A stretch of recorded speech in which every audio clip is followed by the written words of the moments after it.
Baik, kita mulai ya.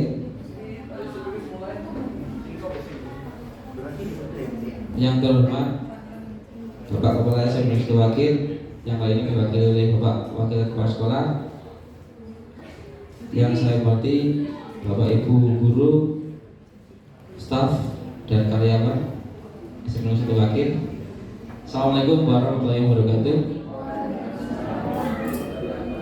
Alhamdulillah, puji syukur kepada Allah SWT yang telah memberikan kita kesehatan dan juga kesempatan sehingga kita bisa bertemu dalam kegiatan siang hari ini yang bertajuk Diseminasi Budaya Positif SMP Negeri 1 Wakil, yang insya Allah nanti akan disampaikan oleh saudara kita, teman kita, Bapak Yusuf Oktaviano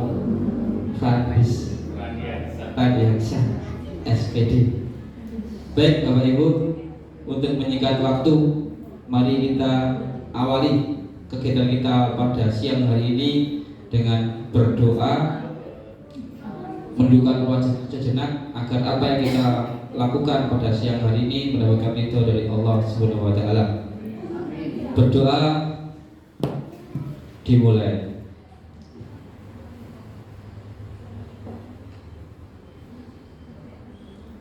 Selesai. Berikutnya kita akan mendengarkan sambutan dari Bapak Kepala Sekolah yang kali ini diwakili oleh Bapak Wakil Kepala Sekolah, Pak Sokif. Monggo Pak Sokif, dipersilakan. Terima kasih Pak Bayu. Bismillahirrahmanirrahim. Assalamualaikum warahmatullahi wabarakatuh. Yang terhormat Bapak Kepala SMP Negeri 1 Wakil yang kali ini masih berada di luar karena rapat. Yang saya hormati Bapak Ibu panitia Diseminasi Budaya Positif SMP Negeri 1 Wakil. Yang saya hormati Bapak Ibu guru beserta. Yang saya hormati semuanya yang tergabung dalam acara ini, semoga semua yang menjadi amal-amal panjenengan selalu dicatat oleh Allah sebagai amal ibadah. Amin.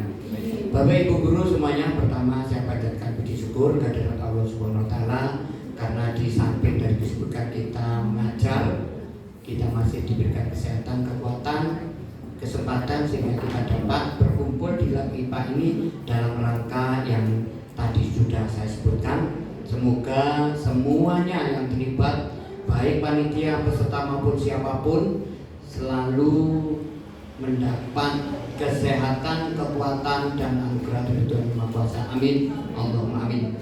Kedua kalinya sholawat dan salam tak lupa saya sanjungkan kepada Nabi besar Muhammad SAW, karena beliaulah yang telah memberikan kepada kita jalan yang benar, yang ini dengan ajaran agama Islam. Semoga telah kita di yaumul ba'ats, di hari pembalasan nanti, kita selalu mendapat syafaat dari beliau. Amin. Allahumma amin. Bapak Ibu sekalian, hari ini mohon maaf sekali Bapak Kepala Sekolah tidak bisa hadir untuk membuka acara ini karena beliau sedang mengadakan rapat terkait dengan dana-dana yang berkaitan dengan dunia pendidikan. Namun beliau juga berpesan mohon saya bisa membuka dengan keterbatasan apapun.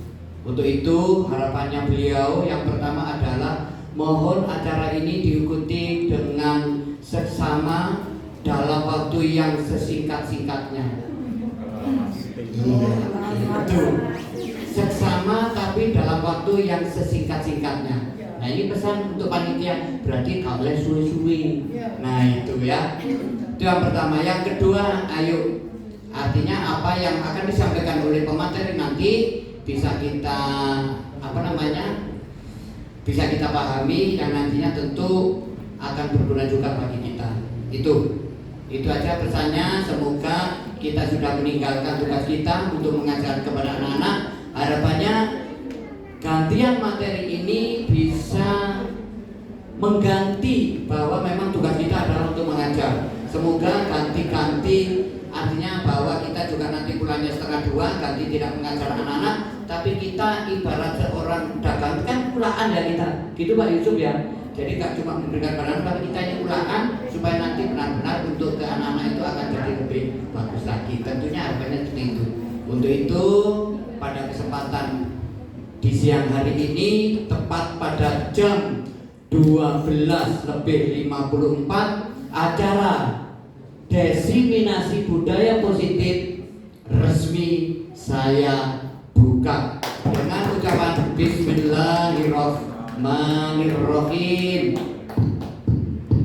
Terima kasih kepada semua panitia. Akhirul kata, Assalamualaikum warahmatullahi wabarakatuh. Terima kasih Pak Sokip yang telah membuka kegiatan kita pada siang hari ini, yaitu diseminasi budaya positif di sekolah, khususnya di SMP Negeri 1 Akhir. Baik Bapak Ibu, untuk acara kedua yaitu langsung materi yang akan disampaikan oleh Bapak Yusuf. Ya, perlu Bapak Ibu ketahui bahwa diseminasi budaya positif. Nah, ini budaya positif ini penting untuk sekolah kita, bahwa cita-cita sekolah itu pasti memberikan rasa aman dan nyaman untuk anak didik kita, kemudian merupakan tempat belajar mengajar yang bisa dikatakan sesuatu yang nyaman dan berpihak pada murid, seperti itu Bapak Ibu. Nah, bagaimanakah kelanjutan tentang budaya positif, disiplin positif nanti yang akan disampaikan oleh Pak Yusuf? Mari kita dengarkan bersama-sama, dan kalau ada pertanyaan-pertanyaan disimpan dulu, nanti bisa ditanyakan setelah Pak Yusuf selesai menyampaikan materi tentang budaya positif dan lain-lainnya. Kepada Pak Yusuf kami persilahkan. 30 menit cukup? Ya, dari 30 menit, nanti yang lanjut berikutnya tanya jawab Bapak Ibu. Atau mungkin ada usulan-usulan tentang sekolah kita yang bisa membuat sekolah kita lebih nyaman, terutama tujuan pertama adalah anak didik. Silakan Pak Yusuf. Terima kasih Pak Wahyu. Assalamualaikum warahmatullahi wabarakatuh.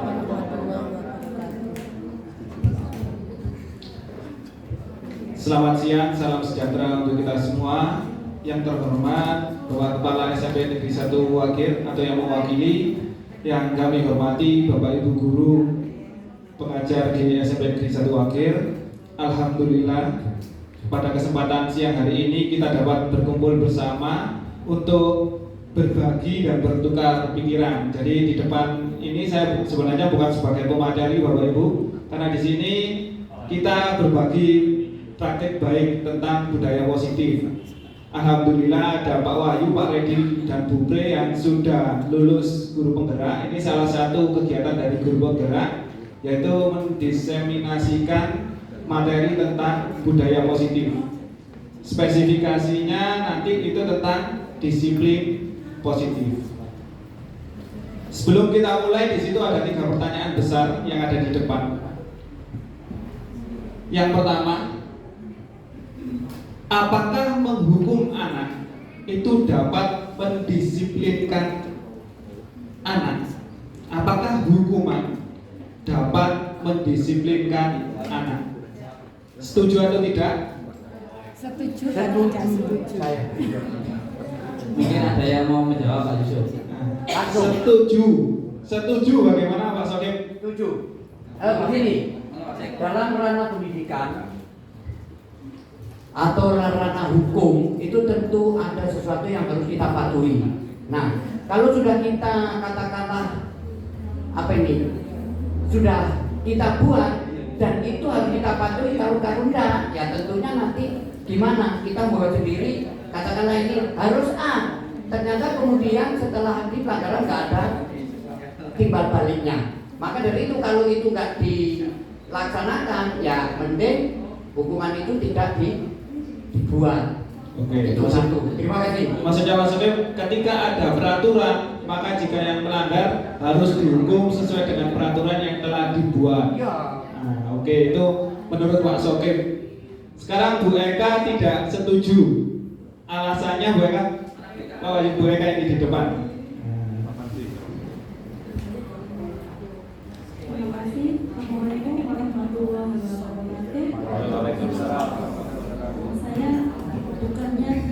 setuju untuk dihukum. Tapi sebelum proses dihukum itu hendaknya ada interaksi komunikatif kepada anak-anak. Jadi kita tanya dulu, ya mungkin sekali kita peringatkan, kita harus tahu alasannya. Mereka melakukan sesuatu pasti punya alasan. Sekarang kan eranya komunikatif ya. Jadi anak-anak ditanya dulu. Kenapa seperti itu? Kalau kita sudah tahu alasannya, mungkin kita nasihati dulu. Kalau masih melanggar 2 kali lagi baru kita hukum. Setuju?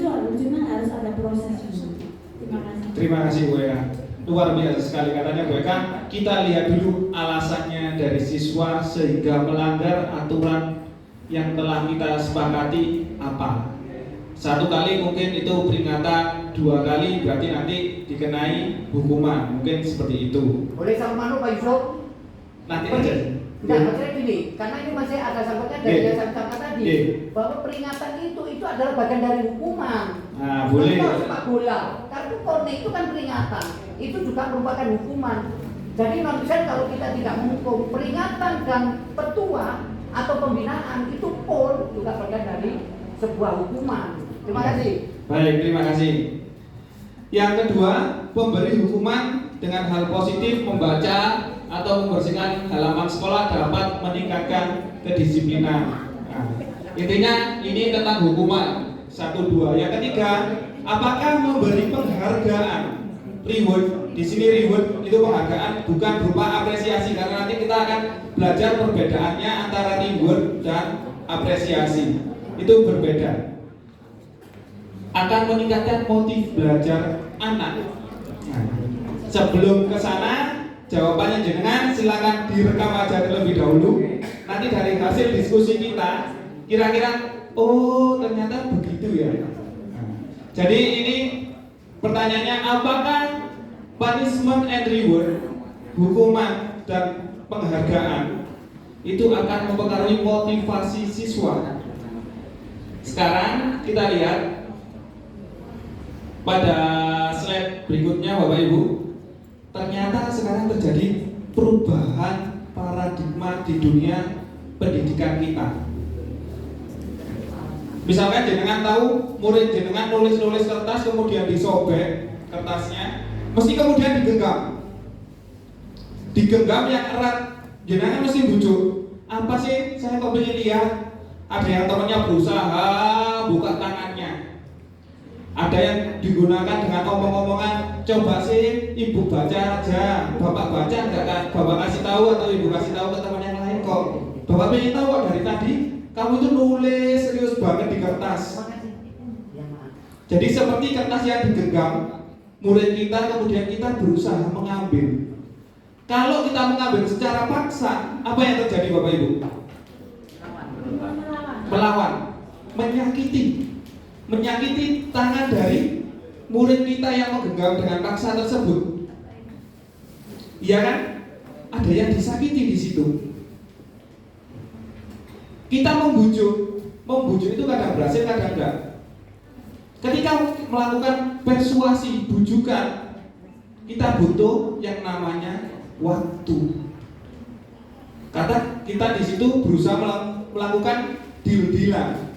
Kita berusaha menemukan komunikasi yang tepat antara murid dan guru. Jika anaknya setuju, maka dengan paksaan pun tangannya akan dibuka.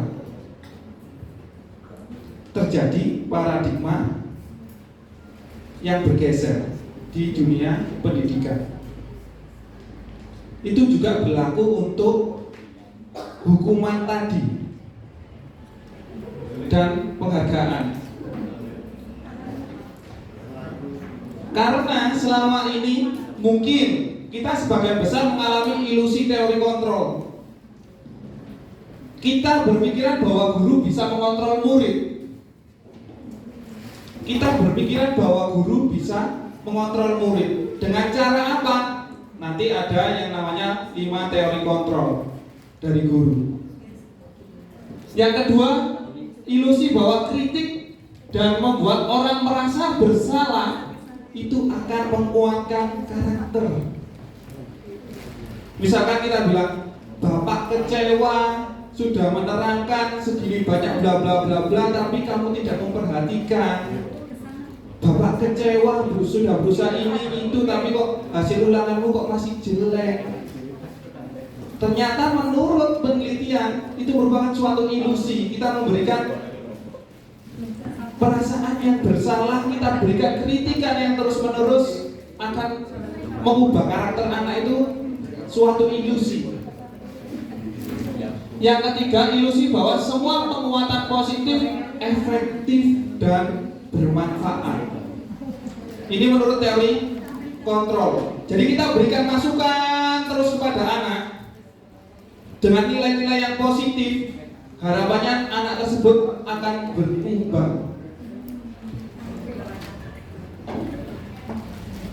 Yang terakhir, ilusi bahwa orang dewasa memiliki hak untuk memaksa. Karena kita merasa sebagai guru yang lebih dewasa, kita berhak untuk memaksa peserta didik kita. Memaksa dalam hal apa?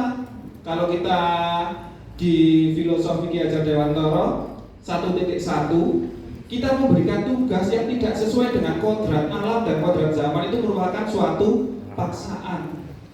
Contoh mudahnya, saya kalau berbicara mesti paling enak PJOK.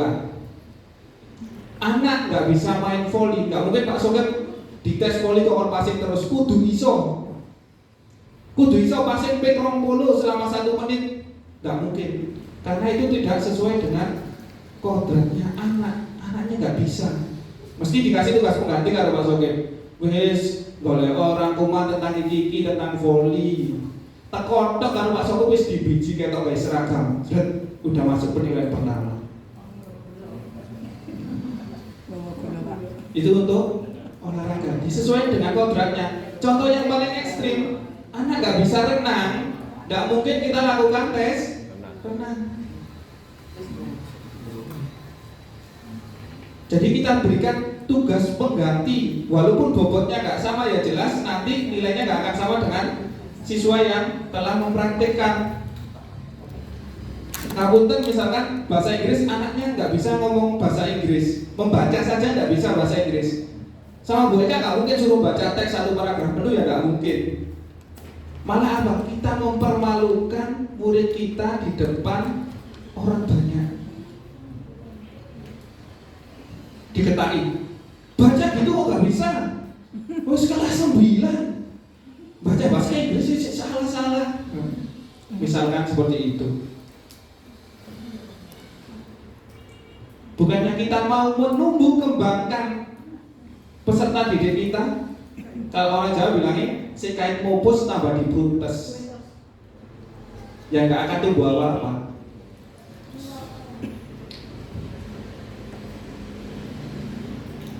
Sehingga perbedaannya stimulus respon sama teori kontrol atau pilihan.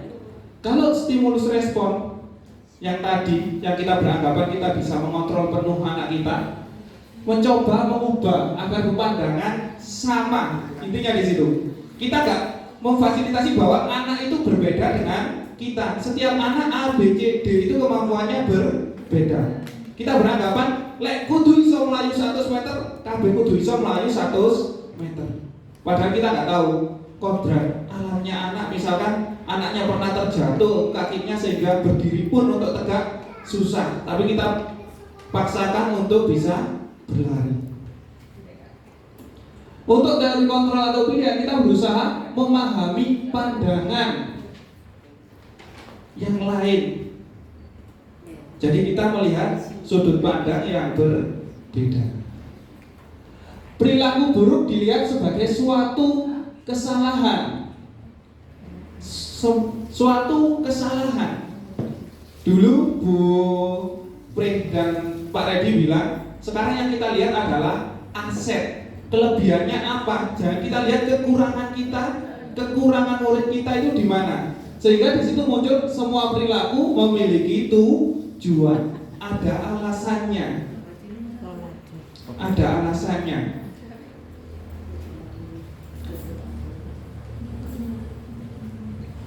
Orang lain bisa mengontrol saya Hanya Anda yang bisa mengontrol di dalam diri Anda. Ini yang penting Bapak Ibu, bahwa kita memberikan motivasi yang bisa menggerakkan seseorang itu bukan pengaruh dari luar, tetapi pengaruh dari dalam. Contoh, mohon maaf, misalkan panjenengan lapar, disuruh makan 1000 kali pun, kalau jenengan nggak mau bergerak, nggak mau beranjak dari tempat duduk, apakah jenengan akan ambil makan? Enggak. Yang menggerakkan adalah kemauan dari dalam diri sendiri. Aku lapar, aku mau makan, akhirnya jenengan jalan ngambil nasi atau ngambil makanan yang bisa mengenyangkan. Contohnya kalau saya ke anak-anak mesti gini, Bapak ngomong banyak pun, kalau nggak ada kemauan dari dalam hati kalian, nggak akan bisa bergerak. Contoh, kalian mau buang air kecil, kalian mau buang air kecil, ngerasa pengen buang air kecil tapi kalian nggak gerak jalan ke kamar mandi, kira-kira terjadi buang air kecil nggak? Tidak, akhirnya ngompol karena nggak ada kemauan untuk menggerakkan dirinya sendiri. Jadi nanti arahnya disiplinnya akan kita bahas nanti, akan nyerempet ke situ. Jadi disiplin. Saya bisa mengontrol orang lain, Anda tidak bisa mengontrol orang lain. Pemaksaan ada pada saat bujukan gagal. Udah dirayu, akhirnya muncul ancaman. Terus dicoba A, coba B. Tapi di situ kolaborasi dan konsensus menciptakan pilihan-pilihan baru. Model berpikir menang kalah. Yang kita kembangkan sekarang model berpikir menang. Setiap anak adalah pemenang dengan kelebihan dan kekurangannya masing-masing. Karena kita berpikir aset, berarti setiap anak adalah pemenang dengan kelebihannya masing-masing. Yang lebihnya bernyanyi, berarti kita sebenarnya harus mendorong lebih untuk mengembangkan potensi bernyanyinya. Kalau kelebihannya storytelling, berarti kita harus paksakan dia untuk terus mengembangkan kemauan, jangan dipecah fokus. Biasanya kita kan ngelihat, oh anak ini bisa A, bisa B, bisa C, akhirnya nggak malah fokus. Usahakan tetap kita memfokuskan anak pada potensi terbesarnya. Begitupun ketika pembelajaran.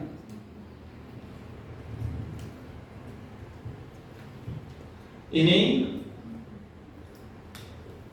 garis besarnya tentang disiplin positif. Kalau saya tanya disiplin, mesti jawabannya akan sama seperti Pak Sokip tadi. Disiplin itu berarti dia mematuhi peraturan yang ada. Itu disiplin. Ternyata makna disiplin itu belajar kontrol diri dari dalam dirinya sendiri. Belajar, kuncinya di situ. Belajar. Orang disiplin itu berarti dia belajar mengontrol dirinya untuk mencapai tujuan mulia, tujuan tertentu, tujuannya anak. Berdasarkan nilai-nilai yang kita hargai. Jadi anak berdisiplin itu berarti anak belajar mengontrol diri. Jadi munculnya disiplin itu bukan dari peraturan yang kita ciptakan, bukan dari luar, tetapi dari dalam dirinya sendiri. Oleh karena itu, ketika kita bicara disiplin, nanti kita akan bicara tentang keyakinan kelas dulu. Kita mulai dari skup yang kecil tentang keyakinan kelas. Pada keyakinan kelas ada nilai-nilai kebajikan yang kita sepakati bersama. Jadi bicara disiplin, selama ini kita juga sepakat pasti mematuhi peraturan yang ada. Ternyata disiplin itu belajar mengontrol diri untuk mencapai tujuan tertentu dengan nilai-nilai yang diyakininya. Nilai-nilai di sini adalah nilai-nilai kebajikan. Nah, apa makna disiplin? Sehingga dalam budaya kita, itu penekanan yang terakhir, kita sering mengartikan disiplin itu sesuatu yang dilakukan seseorang untuk memperoleh suatu kepatuhan, mematuhi peraturan yang ada. Kecenderungan umum menghubungkan disiplin dengan ketidaknyamanan, bukan dengan apa yang kita hargai atau pencapaian suatu tujuan mulia. Sehingga di awal nanti kita akan membedakan apa itu hukuman, apa itu sanksi dan konsekuensi, apa itu restitusi. Ternyata di paradigma pendidikan kita yang baru itu dibedakan Bapak Ibu antara hukuman, sanksi atau restitusi, sanksi atau konsekuensi dan restitusi. Nilai-nilai kebajikan. Nilai-nilai kebajikan secara umum ini kalau yang berdasarkan P5. Kalau P5 itu yang ada 6 dimensi. Tapi kebajikan yang universal mulai menghormati integritas,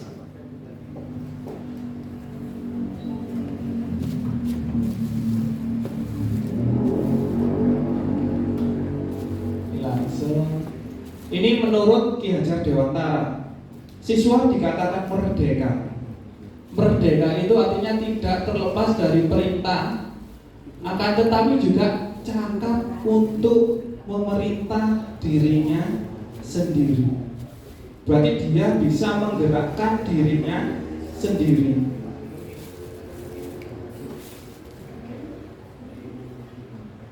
Ini yang tadi yang di awal dihukum oleh penghargaan. Ternyata penghargaan yang kita berikan kepada murid itu hanya pengaruh jangka pendek dan jangka menengah aja. Karena tidak membangun karakter anakku. Saya mengerjakan karena nanti sama Bu Rosi dikasih bintang kalau selesai. Saya mengerjakan nanti biar dipuji di depan kelas. Itu kan hanya sementara. Bagaimana jika bintangnya Bu Rosi dan pujiannya Bu Rosi habis? Habis dalam artian mungkin kelupaan atau bagaimana? Apakah akan menanamkan karakter pembiasaan pada anak-anak? Tidak. Penghargaan itu sebenarnya menghukum anak-anak. Coba kok bisa penghargaan itu menghukum? Kadang anak karena dengan label yang kita berikan itu akhirnya memicu anak. Jika enggak sesuai dengan label yang kita berikan, anak-anak akan kecewa, membuat anak tertekan. Penghargaan mengurangi ketepatan karena mungkin yang dicari adalah cepat-cepatan, si cepat oleh mulai misalnya. Penghargaan itu tidak efektif. Penghargaan merusak hubungan. Hubungan dengan siapa? Hubungan dengan teman. Karena saingan, mungkin saingannya nggak sehat, akhirnya kamu tok sih dipuji-puji nama kelas, padahal kamu emang asli nyontoh. Penghargaan menurunkan kualitas, mematikan kreativitas, mengurangi motivasi intrinsik. Loh Pak, kok bisa penghargaan malah mematikan kreativitas? Karena seringkali dengan penghargaan itu yang diburu adalah targetnya waktu. Siapa cepat dia dapat. Sehingga siswa yang akan mengembangkan kreativitasnya, biasanya anak yang kreatif itu kan waktunya lebih lama karena sudut pandangnya unik atau berbeda dengan sudut pandang yang umum, yang biasa. Saya pernah dikasih tahu video vlognya dari siswa kelas 9 yang pernah sudah lulus. Mungkin jenengan nggak percaya bahwa dia buat vlog tentang genteng, tutorial memasang genteng. Perempuan yang membuat. Perempuan juga naik ke atas atap. Kan itu berbeda. Karena kadang sesuatu yang berbeda atau nyeleneh itu memang effortnya atau kemampuan usaha kita yang dikeluarkan harus lebih, karena sumber yang dicari masih belum umum.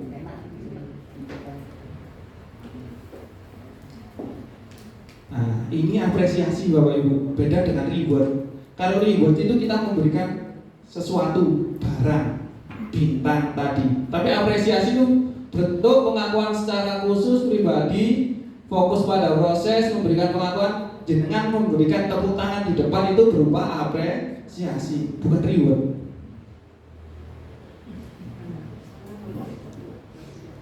Ada rumusnya. Nah, kalau orang rumus mana? Biasanya kita bisa memberikan itu pembukaan, Itu ada kata-katanya. Kemarin saya perhatikan nilai kebajikannya apa. Di sini harus dimunculkan nilai-nilai kebajikan yang universal tadi. Rasa empatimu besar sekali. Situasinya ketika apa? Pada saat menolong murid baru di kelas kita. Itu berupa apresiasi. Jadi ketika apresiasi ada pembuka, yang paling penting adalah nilai kebajikannya. Yang jenengan puji itu adalah nilai kebajikan. Nilainya dari anak tersebut apa? Value-nya. Situasi apa yang memunculkan anak nilai tersebut? Saya menghargai kepedulianmu. Misalkan ketika menyiram bunga setiap pagi, itu berupa apresiasi. Terima kasih untuk rasa tanggung jawabmu memungut sampah di lantai walaupun gak disuruh. Itu berupa apresiasi. Itu hal yang kecil tetapi sangat dalam bagi siswa kita. Kita ngerasanya itu kan hal yang sepele, tinggal kita ucapkan aja. Tapi ketika kita mengucapkan, di situ ada nilai-nilai kebajikan yang kita tunjukkan tentang kepedulian, tanggung jawab, menghormati, rasa empatinya kita tunjukkan.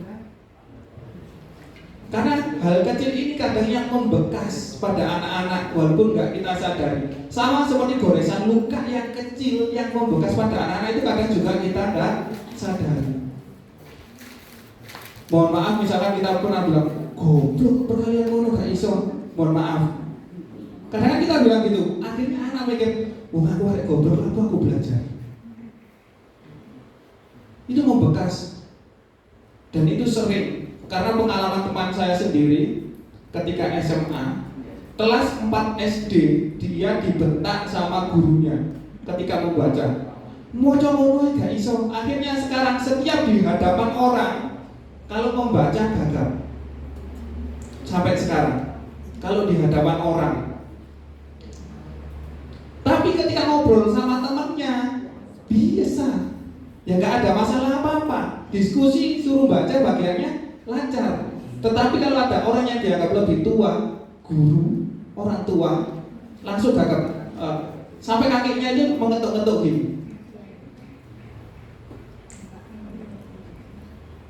Itulah goresan yang sangat dalam. Mungkin menurut kita biasa, ternyata bagi anak-anak luar biasa. Nah, ini coba yang nomor 1. Sebelum kita bahas tentang hukuman, sanksi, konsekuensi, dan restitusi, mencatat 100 kali di buku dengan kalimat saya tidak akan terlambat. Hukuman atau sanksi? Sanksi. Hukuman atau sanksi? Sanksi. Oke, ada yang sanksi, ada yang hukuman. Lari mengelilingi lapangan basket 2 kali karena terlambat hadir di sekolah. Hukuman. Murid diminta untuk push up 15 kali karena tidak menggunakan masker. Hukuman. Menggantikan kertas tugas teman yang telah dicoret-coret. Sanksi atau konsekuensi. Membersihkan tumpahan air di meja karena tersenggol. Konsekuensi atau sanksi. Murid disuruh mengenakan sepatu seharian, ini artinya bukan mengenakan, melepas sepatu seharian karena menggunakan sepatu berwarna hitam. Hukuman atau sanksi? Oke, nanti kita lihat. Lari mengelilingi lapangan basket 2 kali karena terlambat datang. Hukuman. Tadi yang banyak hukuman itu 1. Kemudian nomor terakhir yang push up itu hukuman. Nomor 2 juga hukuman. Kita buka tirai nomor 3. Teng, teng. 1 hukuman, 2 hukuman, 3 hukuman, 4 konsekuensi, 5 konsekuensi, 6 hukuman, 7 konsekuensi. Kok iso bagaimana? Kok iso? Kok iso? Yang kelihatan menolak nomor 2 sama nomor 7. Kok bisa berbeda? 1 terlambat sekolah. Yang kedua terlambat 10 menit untuk pelajaran PJUK. Ketika pelajaran biasanya kan kita punya deal dulu. Nah, akhirnya itu konsekuensi. Loh, yang pakai sepatu kok bisa hukuman? Bukannya konsekuensinya dia harus nggak pakai sepatu ireng, jadi kudu nggak sepatuan. Konsekuensi dan hukuman itu bersifat langsung, satu arah. Nggak ada nego ke anak, itu hukuman. Konsekuensi berarti dia melanggar nilai-nilai yang telah disepakati bersama. Ada kesepakatan di awal. Itu konsekuensi. Jadi hukuman bersifatnya langsung, gak usah nego. Kayak peraturan sekolah, nah hukuman. Dan yang paling mudah membedakan, kebanyakan hukuman itu bersifat fisik, melelahkan, melukai. Melukai bisa fisik maupun batin. Jadi kita lihat bedanya konsekuensi dan hukuman. Hukuman itu menyakitkan, harus terjadi. Kalau konsekuensi sesuatu yang harus terjadi karena dia A maka harus B. Ada kata menyakitkan di hukuman. Membuat anak-anak sakit fisik maupun hati untuk jangka waktu yang lama, jangget. Membuat anak merasa tidak nyaman dalam jangka waktu yang pendek. Karena kenapa? Karena tadi ketika konsekuensi atau sanksi kita sudah membuat kesepakatan. Sudah membuat kesepakatan di awal yang disepakati oleh guru maupun murid. Sifatnya paksaan, sifatnya stimulus dan tanggapan. Mendorong anak menyakiti dirinya sendiri, menyesuaikan diri, konsep diri yang buruk, konsep diri yang baik. Anak belajar menyembunyikan kesalahan. Anak belajar untuk mematuhi peraturan. Karena biasanya dengan hukuman akhirnya wedi goro. Karena takut anak itu akhirnya berbohong. Contohnya banyak tiba seru. Wake contohnya. Akhirnya dong-dongnya belakangnya bau ketahuan. Kayak kemarin yang anak menitipkan di sebelah, kemarin saya buat aksi nyata, saya tanya, kenapa kok nitip anak sebelah? Gak bayar Pak? Duh, di sekolah masuk bayarnya? Enggak. Kalau di depan bayar. Nah iya, kenapa kok gak dititipkan di sekolah? Di sekolah harus pakai helm Pak. Loh, kamu gak punya helm Pak? Punya. Saya kalau berangkat dari rumah ke rumahnya Mbak helman. Loh, kenapa kok kamu helman? Katanya gak mau. Dari rumah kalau gak pakai helm gak boleh berangkat pakai sepeda. Dari Mbak ke sekolah baru helmnya dilepas. Loh, kenapa kok dilepas? Berat. Lah perjalanan dari rumah mbahmu ke sekolah, dari rumahmu ke mbah itu lebih jauh. Rumahmu ke mbah, kok iso loh? Ya gak enak Pak. Memang kamu dipermalukan temanmu kalau pakai helm. Apakah dengan jarak yang lebih dekat akan memastikan tidak terjadi kecelakaan? Tidak Pak.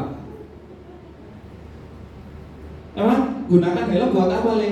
Buat melindungi organ yang penting. Apa yang penting? Otak. Padahal tahu. Ya memang kalau katanya Pak Wahyu, alas sama alasan masih lebih lebar alasan. Selanjutnya, marah, rasa bersalah, dipermalukan, merasa tak dihargai. Kalau itu berupa hukuman. Kehilangan hak, dibuat tidak nyaman, diasingkan untuk sementara. Kalau sanksi ya selesai ya wis bar. Mari. Karena sesuai dengan yang disepakati. Karena kalau hukuman kan kita nggak pernah buat kesepakatan anak Isa ini ini.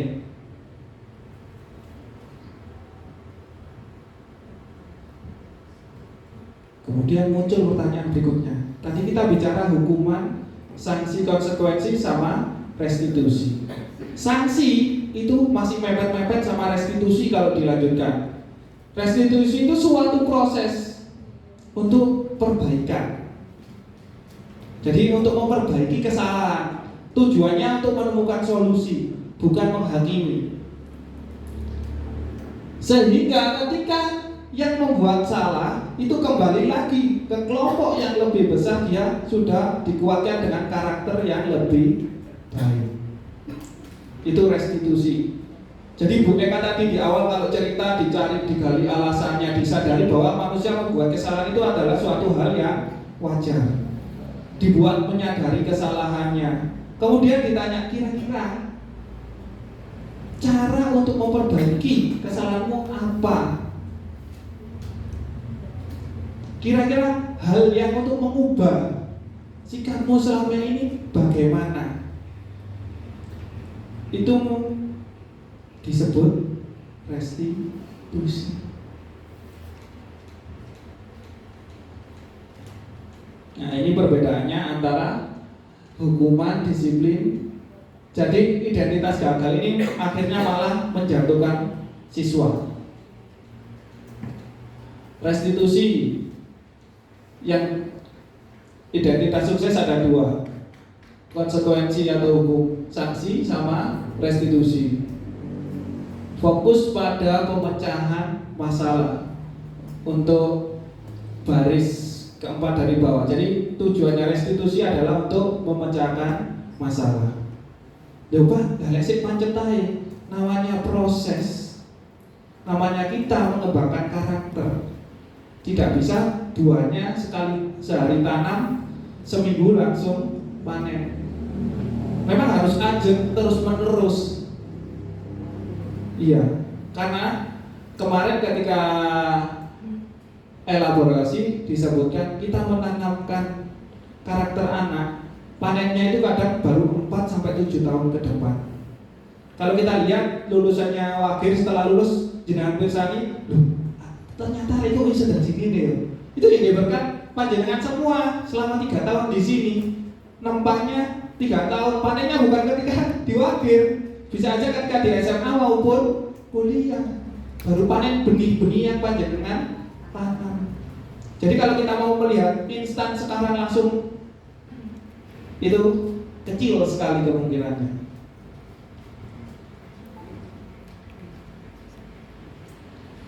Ciri-ciri restitusi bukan untuk mencari kesalahan, tapi untuk belajar dari kesalahan.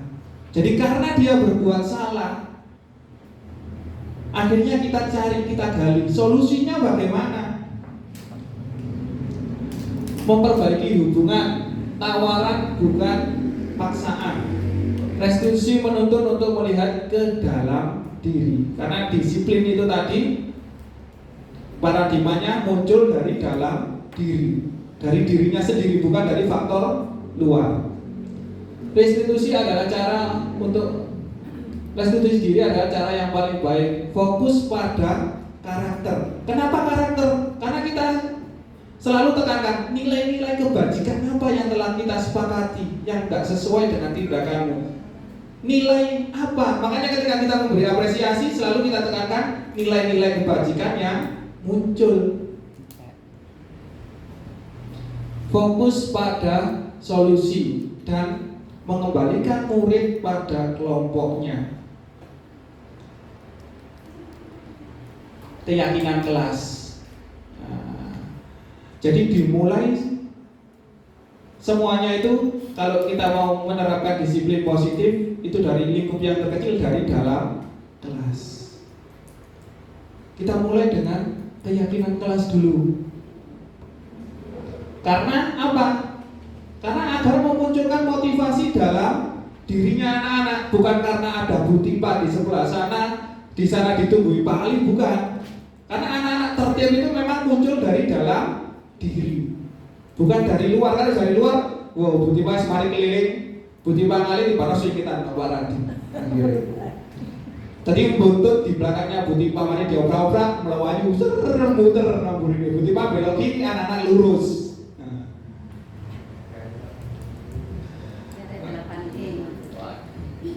Nah, kita lihat dari peraturan kelas, dari peraturan itu kita turunkan ke keyakinan kelas. Dari keyakinan kelas muncullah lingkungan positif, lingkup yang lebih besar. Kalau lingkungannya itu sudah positif, akan menjadi suatu budaya positif. Contohnya seperti ini. Nah, dari dua contoh ini, mana yang merupakan peraturan kelas dan mana yang merupakan keyakinan kelas? Gambar sebelah kiri atau kanan? Keyakinan kelas kanan atau kiri, Bapak Ibu? Kanan. Kenapa Bu Rosi? Dan saya Bu? Kok kanan? Karena disepakati dari awal oleh siswa dan guru, kemudian akan timbul suatu keinginan dalam diri bagaimana untuk menjalani kesepakatan itu dengan baik. Betul. Selain itu apa? Yang di stabilo ada nilai-nilai kebajikan yang disepakati bersama. Nah, kami guru dan murid saling menyayangi. Kami murid yang semangat belajar. Kami murid yang peduli dengan teman. Kalau praktiknya kita bicara, itu ada yang berubah dari kalimat negatif sehingga menjadi kalimat positif. Kemudian dicari nilai-nilai kebajikannya. Datang tepat waktu mengucapkan salam, menjaga kebersihan, berdoa sebelum dan sesudah kegiatan, aktif dalam pembelajaran, tertib. Itu peraturan. Di sini yang perlu kita ciptakan adalah keyakinan. Karena ketika melanggar nanti keyakinan kelas mana yang nggak sesuai. Karena di situ keyakinan dibuat secara mufakat, disepakati bersama. Misalkan berkata kotor, keyakinan kelasnya guru dan murid saling menghormati. Berkata kotor, apakah itu menunjukkan rasa menghormati? Nyandak-nyandak temannya, apakah itu menunjukkan rasa menghormati? Tidak sesuai dengan keyakinan kelasnya untuk saling menghormati. Kalau jangan buat konsekuensi, berarti nanti ditambahi jika tidak saling menghormati.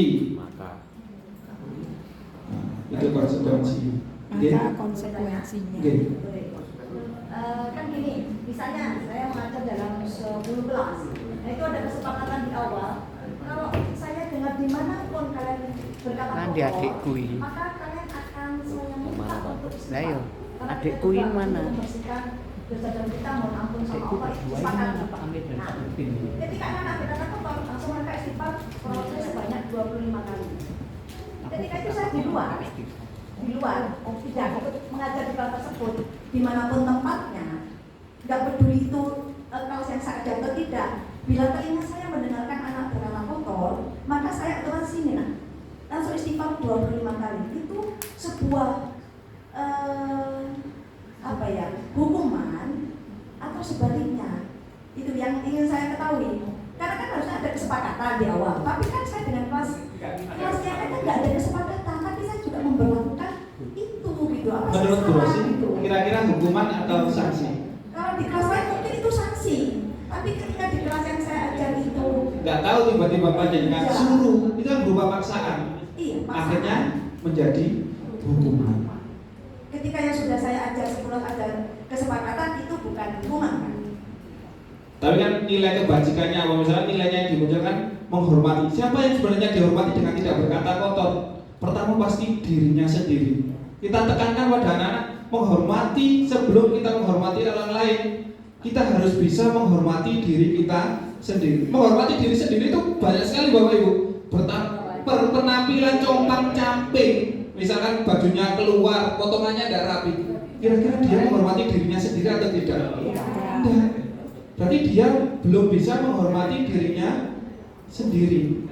Kalau kita sudah buat kesepakatan cara tadi, berarti itu memang sanksi. Tapi kalau enggak kan, Bu Rosi tadi kok bilang kok dengar sama bilang kata buruk, istighfar 25 hukuman. Karena kalau kesepakatan konsekuensi itu berarti ada nilai-nilai kebajikan yang telah kita sepakati bersama yang dilanggar.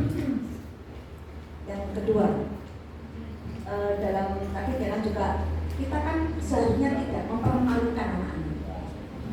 Nah ini yang saya amati kadang-kadang kita sendiri dalam memberikan hukuman mempertontonkan di depan anak-anak. Ini kan membuat rasa malu yang sangat di depan anak-anak. Bagaimana solusinya? Sekolah kita itu, mohon maaf saya harus ngomong. Seringkali seperti itu. Gitu. Bagaimana cara supaya tidak sampai menjatuhkan mental anak-anak, tidak membuat rasa malu yang membekas di anak-anak. Terima kasih.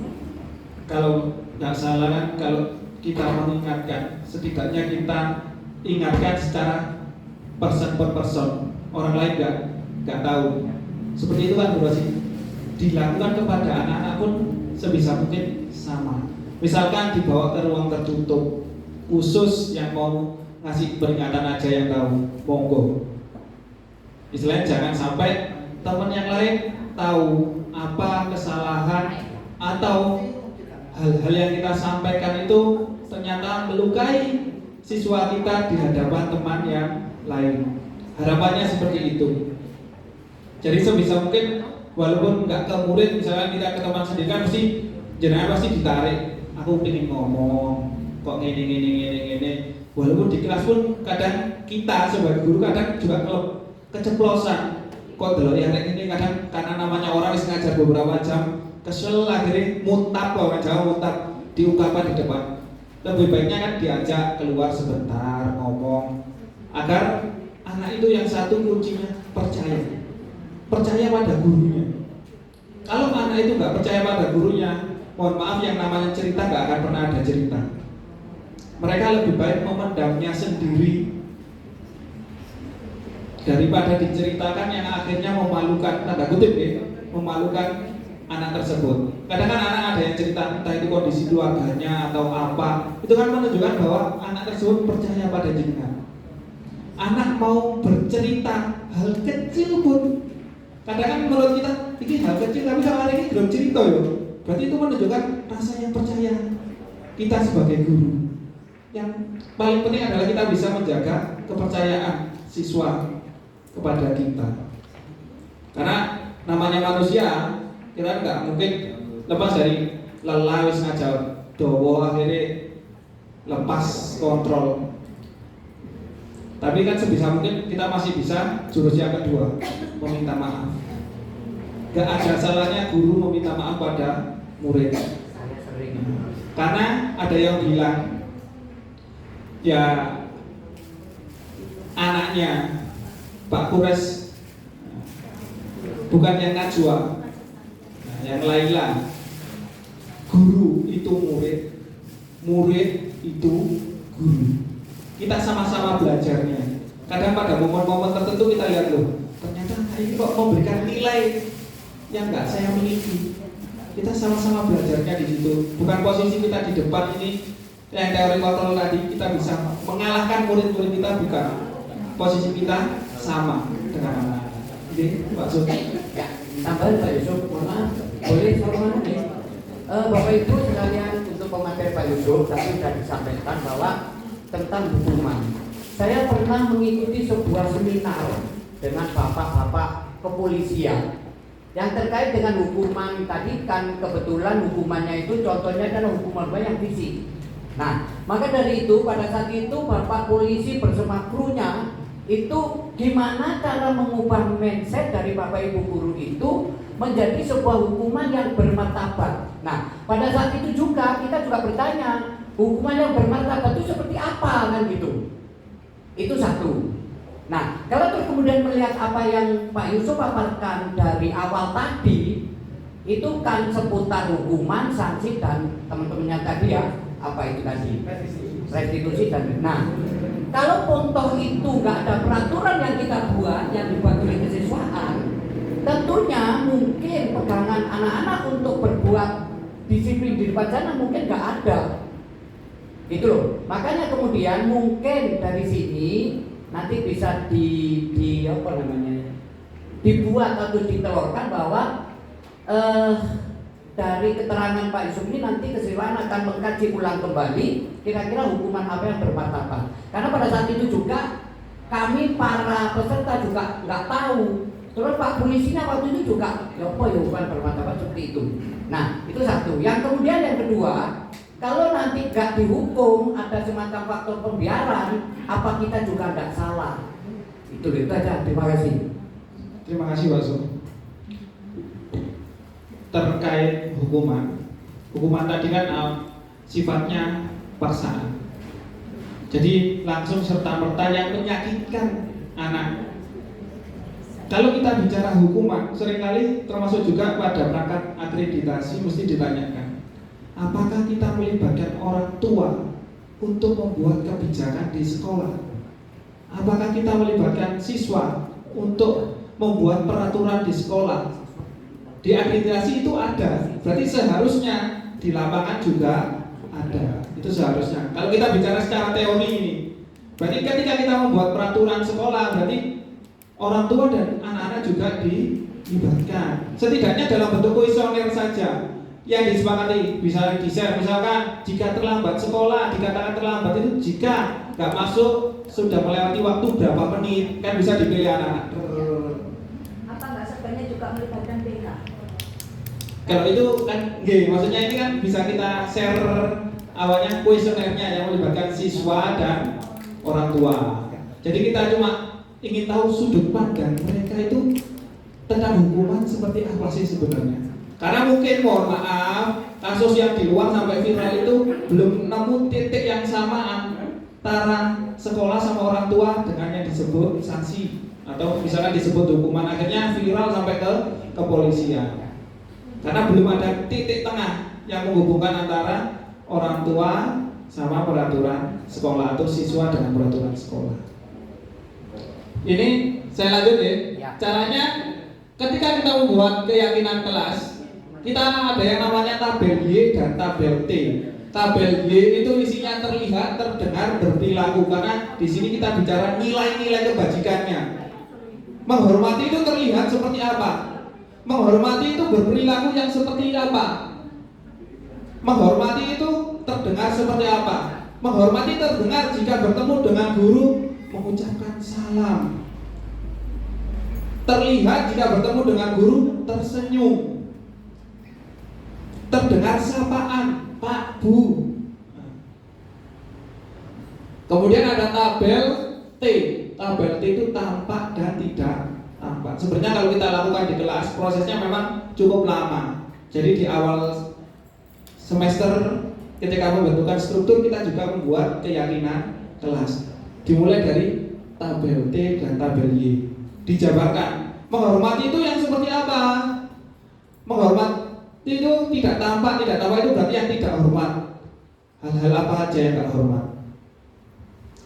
Ini contohnya. Hormat tampak seperti datang tepat waktu. Itu menghormati dirinya sendiri. Menyapa teman dan guru setiap hari. Mengembalikan barang teman yang telah dipinjam dan mengucapkan terima kasih. Itu hormat. Yang bukan hormat apa? Terlambat. Kemudian tak acuh pada teman dan guru, nyelonong guru nih nyelonong. Tidak mengembalikan barang, ini yang banyak. Pinjam akhirnya gendong di satu anak. Di satu kelas ada yang menunjukkan pulpen ini dikareti satu genggam. Pak, itu punya saya Pak, tapi mau nuduh, nggak tahu ada buktinya. Tapi yang pasti barangnya hilang. Kemudian hormat terdengar bagaimana? Satu orang berbicara, yuk saya bantu, kita bisa selesaikan ini bersama. Terima kasih, tolong ya, permisi. Itu contoh-contoh yang menunjukkan rasa hormat. Terlihat berempati terhadap perasaan orang lain. Temennya wis ketok malu di depan nangis tambah disolati. Terlihat sebagaimana memegang barang milik orang lain hanya dengan izin. Mendengarkan dengan seksama. Jadi bisa kita kembalikan lagi. Loh, nilai yang kita yakini tentang hormat itu bagaimana anak-anak?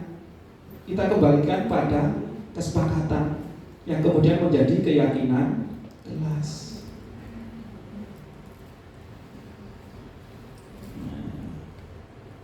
Ini contohnya. Nilai apa yang terkandung selalu kembalikan buku, dilarang mengganggu orang lain? Nilai-nilai apa yang di sana? Mengembalikan buku menunjukkan nilai tanggung jawab. Mengganggu orang lain menghormati dan berkomitmen. Dilarang melakukan kekerasan, keselamatan dan menghormati orang lain dan lain sebagainya. Ini kebutuhan dasar manusia, ada 5. Yang pasti yang pertama, bertahan hidup. Penguasaan, kasih sayang, kesenangan, kebebasan, itu adalah hak-hak yang juga dimiliki oleh anak, sama seperti kita semua. Ini yang terpenting tadi, saya bilang ada 5 posisi kontrol guru. Yang pertama, penghukum. Hasilnya apa? Siswa semakin memberontak, menyalahkan orang lain, berbohong. Kalau posisinya merasa bersalah, menyembunyikan, menyangkal, berbohong. Guru juga bisa sebagai teman, tapi akhirnya ketergantungan. Ada kata kata kuncinya? Ayo lakukan demi Bapak. Ayo maju, ikut lomba. Itu demi kelas kita ya, itu demi bapak atau demi ibu. ya. Iya ya. Nah, pemantau. Nah, yang terakhir yang memang susah, paling susah kita memposisikan sebagai manajer. Karena di situ kita apa? Yang kita lakukan menguatkan pribadi. Sebagai manajer, kata-katanya di situ kita apa? Kita kembalikan lagi ke nilai-nilai yang kita yakini. Jadi sama seperti Bu Eka tadi, ya nggak apa-apa, orang melakukan kesalahan itu wajar. Nggak mungkin kamu melakukan sesuatu nggak ada alasannya. Kira-kira tadi datang terlambat, alasannya apa ya? Digali lagi, kita cari alasannya. Setelah kita tahu, kita kembalikan pada nilai-nilai yang kita yakini. Dikembalikan lagi. Makanya ketika kita lihat segitiga restitusi, itu ada 3 sisi. Yang pertama, menstabilkan identitas, artinya memaklumi bahwa kita juga bisa melakukan kesalahan. Setiap orang pernah melakukan kesalahan, bukan hanya kamu saja yang pernah melakukan kesalahan. Setelah itu apa? Kita validasi kebutuhan. Kamu pasti punya alasan melakukan itu, ada hal yang mendasari. Gak mungkin kamu melakukan sesuatu gak ada alasannya.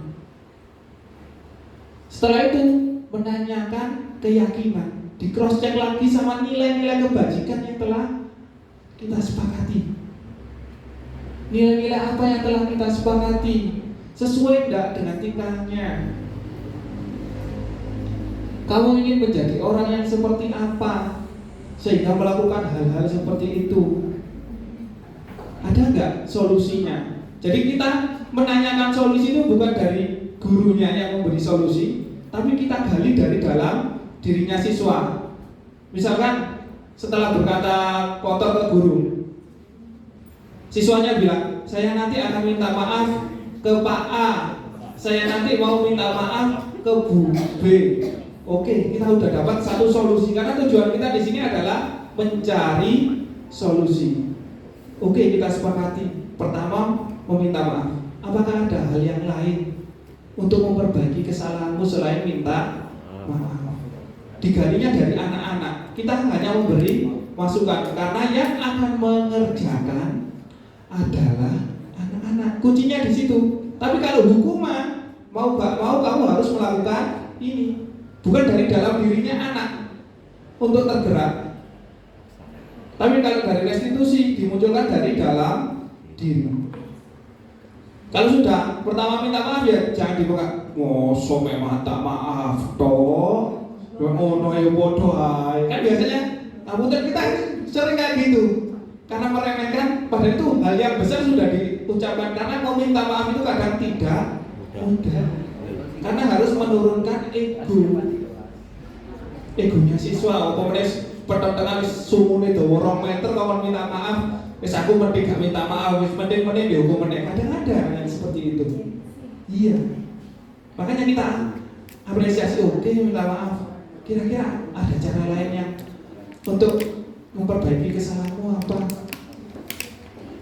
Oh, saya akan rajin, misalkan ketika ibu itu mau datang ke kelas, saya jemput terlebih dahulu. Jemput itu dalam artian membantu. Misalkan membawa apa, dibantu. Oh, ketika bapak itu mau ke kelas, saya memastikan anak-anak nggak keluar kelas. Kita memberikan tanggung jawab. Kadang kita sendiri melihat anak itu, oh, hari ini kok ketok ini. Karena kemarin ketika P5, saya juga heran. Ketika pelajaran biasa tidur. Ketika P5 gali tanah, motong galon, lubangi galon, nggak mau digantikan loh Bapak. Jadi dia merasakan ada tanggung jawab yang bisa dia lakukan. Sampai teman-teman nggak usah wis tak mulai nang kene. Ngisi tanah yang ngedut di sana itu dia turun di bawah, nggak mau digantikan juga. Oh, ternyata dia ngerasa bisa melakukan untuk hal yang seperti ini. Mungkin itu saja Bapak Ibu. Mohon maaf kalau kebanyakan. Monggo Pak Wahyu nggih. Baik, terima kasih Pak Yusuf atas materi hari ini tentang budaya positif yang luar biasa sekali Bapak Ibu. Bisa kita praktekkan untuk teman-teman di SMP Terwakil ini agar pendidikan di sekolah kita semakin baik lagi. Mungkin ada pertanyaan, monggo Bu Rosi. Saya cuma minta solusi, bukan pertanyaan. Saya tadi kan masih masalah bicara kotor. Kalau saya itu memberikan sanksi, bagaimana hukuman ini tidak menjadi sanksi? Saya minta saran dari Bapak Ibu guru maksudnya. Karena harus diakui, SMP 1 Wakil anak-anaknya masih sering sekali baik laki maupun perempuan berkata kotor. Dan ini sering sekali. Meso itu sudah kayak bahasa sehari-hari. Karena memang lingkungan masyarakat di sekitarnya dan teman-temannya membuat seperti itu. Nah, bagaimana supaya hukuman tadi yang saya bilang istighfar 25 kali itu kan pemaksaan. Kalau pemaksaan berarti kan hukuman. Bagaimana bisa menjadi sebuah sanksi yang bisa menimbulkan kesadaran dari dalam diri sendiri supaya mereka dengan sukarela gampangnya beristighfar, supaya tidak ada kesan pemaksaan sehingga mereka sadar dengan sepenuhnya. Monggo kita sharing untuk ke depan bagaimana supaya tidak menjadi tidak menjadi hukuman tetapi menjadi sanksi sehingga nanti ketika restitusi ada bagaimana kesadaran yang sesungguhnya dari dalam diri anak-anak. Terima kasih, itu mohon solusi dan mohon masukan dari Bapak Ibu guru karena ini akhlak. Dan usul sebentar. Kalau seperti ini, maaf ya, kalau acara seperti ini jangan 1 jam. Ini penting untuk kita. Betul ini jangan 1 jam. Belum ada pertanyaan. Justru seharusnya mungkin jamnya dikurangi nggak masalah. Toh pelajaran ini juga termasuk akhlak, kita belajar. Jadi jamnya dikurangi tapi ini ditambah. Untuk apa? Sharingnya semakin besar. Manfaatnya kepada kita perlu cas loh ya. Bapak Ibu guru bukan berarti kita nggak harus belajar. Makanya penting ada acara seperti ini, saling sharing, saling menambahi, sehingga saya sendiri secara pribadi banyak belajar dari hal-hal seperti ini. Monggo ditambah jangan 1 jam, bisa 1 jam setengah atau 2 jam. Terima kasih.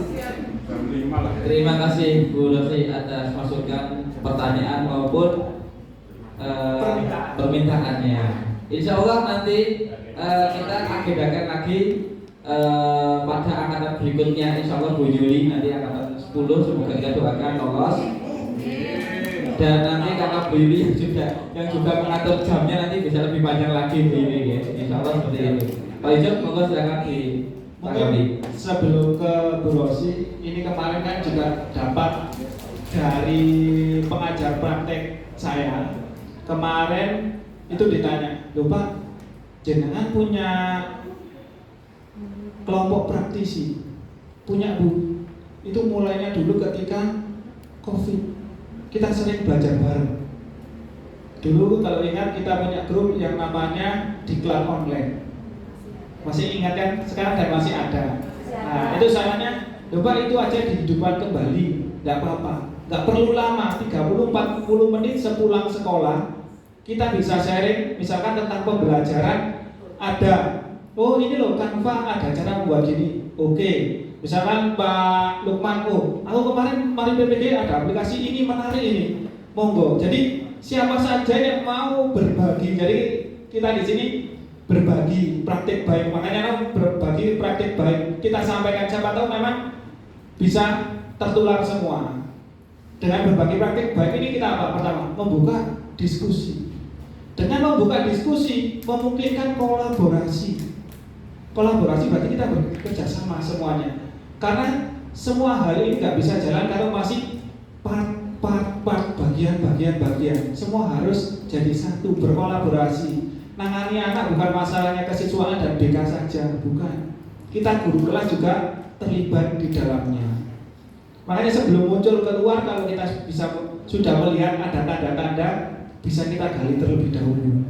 Nanti kita beri masukan pada guru BK maupun kesiswaan. Jadi semua punya hak yang sama. Loh, Bu Rosi tadi solusinya gimana? Kalau kita bicarakan solusinya pasti pertama ya restitusi. Karena dengan restitusi kita gali, kira-kira alasanmu ngomong motor ini apa sih sebenarnya? Sebenarnya apa? Kebiasaan. Nah, kebiasaan. Mendengar, mengucapkan. Kira-kira artinya robo gak ya? Ya, tahu, Pak. Tahu. Yakin? Kadang ada ngomong-ngomong ke orang artinya kok. Pak Yusuf, maaf, kadang ada sesuatu yang salah menjadi benar dan itu diambil. Contoh tadi ya, panjenengan tadi kan sudah menyampaikan kalau orang mendapatkan sesuatu itu dapat tepuk tangan itu yang positif nih. Tapi ada apresiasi. Tapi tadi, mohon maaf, ada anak salah. Kenapa satu sekolah itu lupakan? Nah, itu kan salah. Nah, makanya kita perbaiki bersama itu bukan tugasnya 1-2 orang, tapi kita semua secara lingkup kecil. Untuk lingkup kecil kita pasti ketemu anak-anak di dalam kelas. Kita kan berikan penekanan di dalam kelas dulu, kelas kita. Makanya tadi lingkupnya kan keyakinan kelas. Karena kita mulai dari yang terkecil. Misalkan dari kecil terus anak-anak sudah dapat gambaran, akan melebar, jangkauannya lebih banyak. Itu kalau di di guru penggerak juga ada. Jadi kita mulai dari hal yang kecil dulu, kemudian kita mulai dengan diskusi. Setelah diskusi kita munculkan kolaborasi. Setelah kolaborasi ini loh, lingkungan pengaruh. Namanya lingkungan pengaruh. Nah, jadi kalau lingkungannya semakin besar, ya itu kan berarti masalahnya bukan hanya 1-2 orang, hampir seluruh siswa seneng ngeploi lek koncone salah. Oleh karena itu bukan dibiarkan, tapi harus diingatkan. Kalau dibiarkan itu menjadi sesuatu hal yang benar. Mohon maaf, Itu contoh. banyak solusinya. Yang pertama, ya kita kerjasama, bos. Nggak mungkin itu bagian guru agama tok, bagian guru BK tok, bagian kesiswaan saja. Dan kita semua, karena murid itu bukan cuma murid BK, murid agama, murid matematika, ya murid ini kan berguru ini. Kita bersama-sama, yang paling penting adalah kolaborasi. Kolaborasi bisa berjalan kalau apa? Komunikasi. Kalau nggak komunikasi, kita nggak bisa tahu namanya bahasa hati. Buti apa itu? Aku dok, ono sama lukur meli delok dok ini. Ya nggak tahu aku maksudnya buti apa delok. Ono kembang hati lukur meli delok dok. Saya kan nggak tahu. Ono buti apa? Oh iya, ya nggak tahu. Makanya gunanya mulut. Mulut kan gunanya mulut kita buat ngomong, buat kita mulai komunikasi dari hal kecil itu. Makanya tadi saya usul untuk menghidupkan kembali yang kelompok praktisi kita. Kalau misalkan Bu Yuli, kalau boleh misalkan hari Sabtu cuma 30 atau 40 menit wis ngobrol bareng seperti ini. Oh ini ada Bu Yuli misalnya habis dapat pelatihan, ini loh aplikasi yang buat penilaian baru, udah monggo. Nah, kayak dulu kan kita kenal Quizzes, Google Form. Nah, kenapa kok hal yang sudah baik lama kita lupakan? Ya, kalau ada waktu coba kita hidupkan lagi, nggak usah banyak-banyak, 30 atau 40 menit.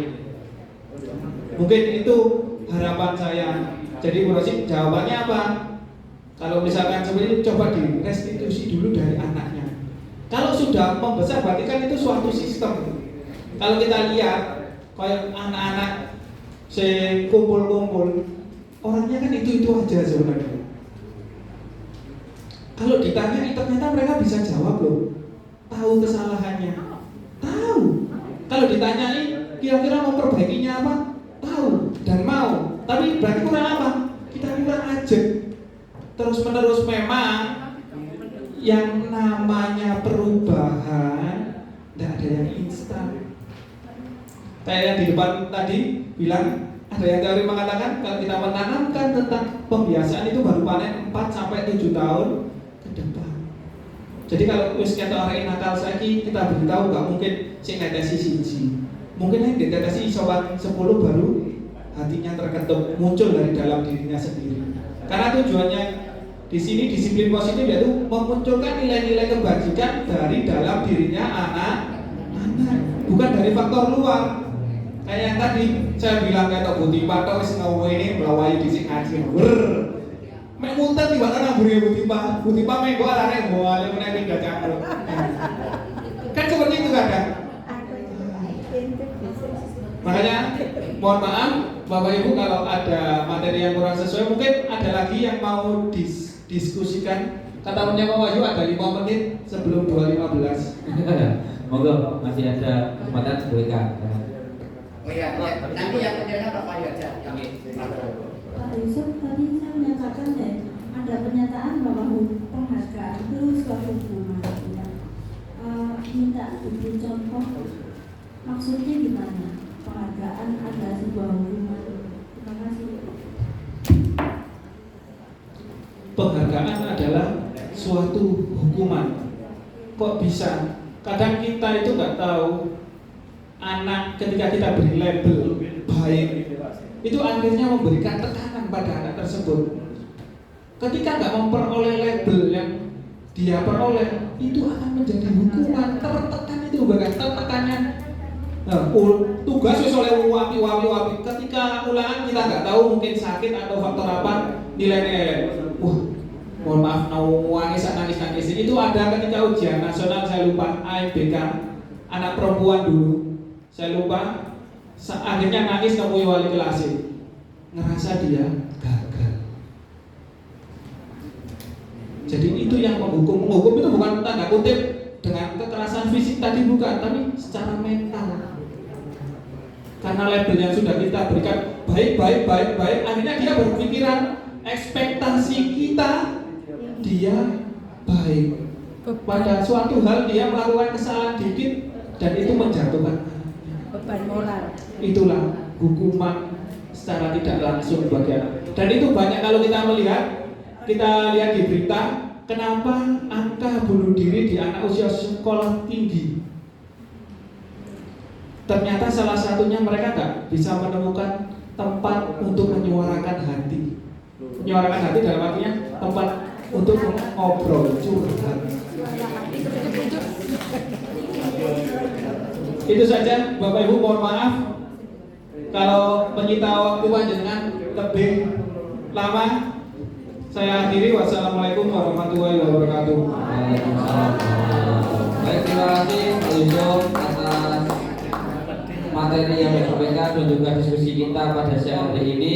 Semoga apa yang kita laksanakan, kita diskusikan hari ini bisa bermanfaat sehingga bisa membuat sekolah kita SMP Negeri 1 Wakil lebih maju lagi, lebih berbudaya positif sehingga anak-anak didik kita bisa mendapatkan pembelajaran yang lebih baik lagi.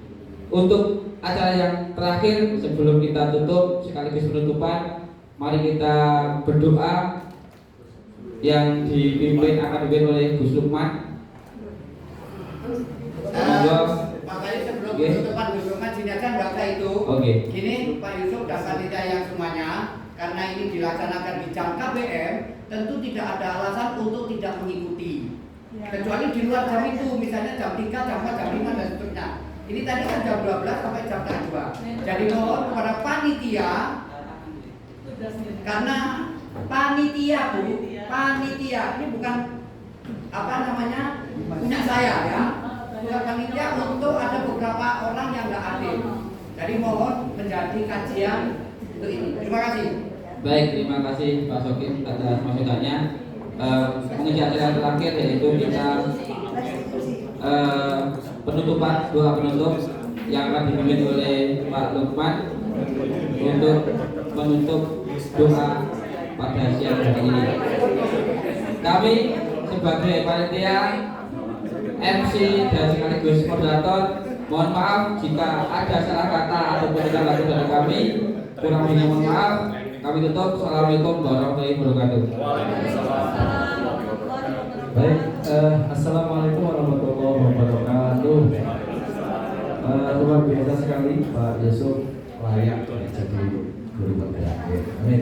Kita doakan bersama semoga Pak Yusuf dan guru-guru yang lain yang ingin menjadi guru penggerak bisa segera lulus dan mendapatkan ilmu yang bermanfaat. Al-Fatihah.